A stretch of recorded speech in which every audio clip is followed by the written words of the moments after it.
ஜனாதிபதி எனக்கு கொடுத்ததை பிமல் ரத்நாயக்க பறித்தெடுத்தார். ரவ் ஹக்கீம் குற்றச்சாட்டு சபையில் கடும் தர்க்கம் என்பதாக அந்த செய்திக்கு தலைப்பிடப்படுகிறது. தன்னை பாராளுமன்ற அலுவல்கள் பற்றிய குழுவுக்கு தெரிவு செய்துள்ளதாக ஜனாதிபதி கூறிய போதும் சபை முதல்வரும் அமைச்சருமான பிமல் ரத்நாயக்க தன்னிச்சையாக செயற்பட்டு எனது பெயரை நீக்கியிருக்கிறார். அவர் ஏகாதிபதியமாக செயற்படுகிறார் என்று ஸ்ரீலங்கா முஸ்லிம் காங்கிரஸ் தலைவரும் எம்பியுமான ரவ் ஹக்கீம் அவர்கள் நேற்று பாராளுமன்றத்தில் குற்றச்சாட்டி முன்வைத்திருக்கின்றார். எனவே இருவருக்கும் இடையில் இது வாய்த்தர்க்கமாக மாறியது.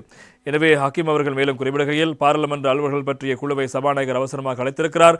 ஆனால் பாராளுமன்ற அலுவல்கள் பற்றிய குழுவில் கட்சித் தலைவர்களுக்கு பலரை வேண்டும் என்று நீக்கியிருக்கிறார்கள். பாராளுமன்ற வரவு செலவு திட்டத்தின் 2ஆம் வாசி மீதான வாக்கெடுப்பு முன்னர் நான் தெரிவித்த கருத்தினால் கோபமுற்று உங்களுக்கு வழங்க மாட்டோம் என்று தெரிவித்து சபை முதல்வர் எழுதி சென்றார்.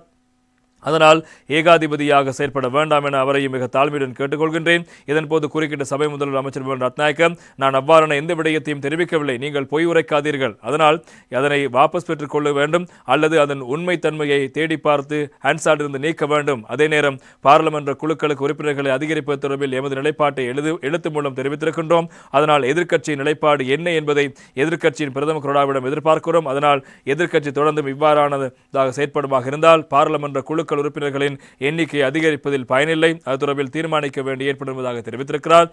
எனவே அதற்கு சபைக்கு சபாநாயகர் அவர்கள் அத்துறவில் தேடி பார்த்து நடவடிக்கை எடுக்க வேண்டும் என்பதாகவும் வலியுறுத்தியிருக்கிறார். எனவே இந்த விடயமானது அதனைத் தொடர்ந்து எழுந்த ரவ் ஹக்கீம் அவர்கள் தொடர்ந்து குறிப்பிடுகையில், நான் பொய்யாக எதனையும் தெரிவிக்கவில்லை.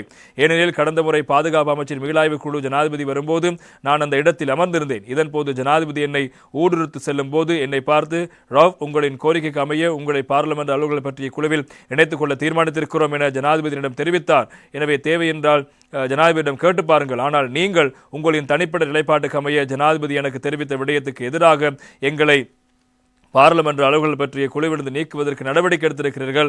தேவை என்றால் ஜனாதிபதியிடம் சென்று கேட்டு பாருங்கள் என மிகவும் ஆக்ரோஷமான முறையில் அங்கு அவர் தெரிவிக்க இருவருக்கும் இடையில் வாய்த்தர்க்கம் ஏற்பட்ட விடயங்கள் பிரதானமான செய்திகளாக இடம்பெற்றிருப்பதை நாங்கள் காணக்கூடியதாக இருக்கிறது.